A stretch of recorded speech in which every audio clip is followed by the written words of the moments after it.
So hi everyone, welcome back to our blog. তো এটা ছিল স্নানের আগের দিন রাত্রেবেলা। প্রতি বছরই আমরা স্নানের আগের দিন রাত্রে মেলার মাঠে যাই সবাই মিলে, আর খুব মজা হয়। আর স্নানের আগের দিন থেকে সব দলরা ঢুকতে শুরু করে। আর এটা হচ্ছে মন্দিরের মেন রাস্তা, তোমরা দেখতেই পেলে অলরেডি দল ঢুকছে। আর এখানে দলেদের জন্য জলের ব্যবস্থাও করা হয়। তো তারপর আমি আর পুজিত একটু ভিতরে গেলাম, দেন প্রসাদও পেয়ে গেলাম। দেন প্রসাদ নিয়ে আমরা আসলাম মেন মন্দিরের সামনে। আর মেন মন্দিরে তোমরা দেখো কতটা ভিড়, মানে সব দলেরা প্রথমে এখানেই আসে, এই মন্দিরেই আসে।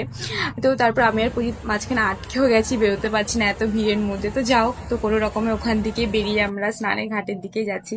আর এখানে মেডিকেল ক্যাম্পের ব্যবস্থাও করা হয় প্রতি বছর। তো তারপরে আমরা ঘাটে আসলাম, আর দেখো ঘাটে কত লোক একসাথে স্নান করছে, মানে এখানে হাজার হাজার লোক সব একসাথে স্নান করে। আর মানে চারিদিকে ভাইবসটা না খুব ভালো লাগে জানো তো। আর প্রচুর ভিড় হয়, মানে প্রতি বছরই এরকমই ভিড় হয়। তো মানে ওভারঅল খুব ভালো লাগে, খুব মজাও হয় প্রতি বছর। তো তারপরে কি এত ভিড় ছিল বলে আমি পুজিতের হাতে আমার ওড়নাটা বেঁধে দিচ্ছি যাতে হারিয়ে না যাই। তো তারপরে কি, তো তারপরে আমরা একটু চারিপাশে ঘুরছিলাম। আর জানো তো এখানে হচ্ছে অনেক বাড়িতে দলও ওঠানো হয়, আর সেখানে খাওয়া দাওয়ারও ব্যবস্থা করা হয়। তো আর তোমরা দেখতেই পাচ্ছ অলরেডি সবাই খাচ্ছে। তো তারপরে কি আমরা ওখান থেকে একটু বেরিয়ে গরম গরম জিলিপি খেতে খেতে বাড়ি চলে আসলাম। Thank you for watching.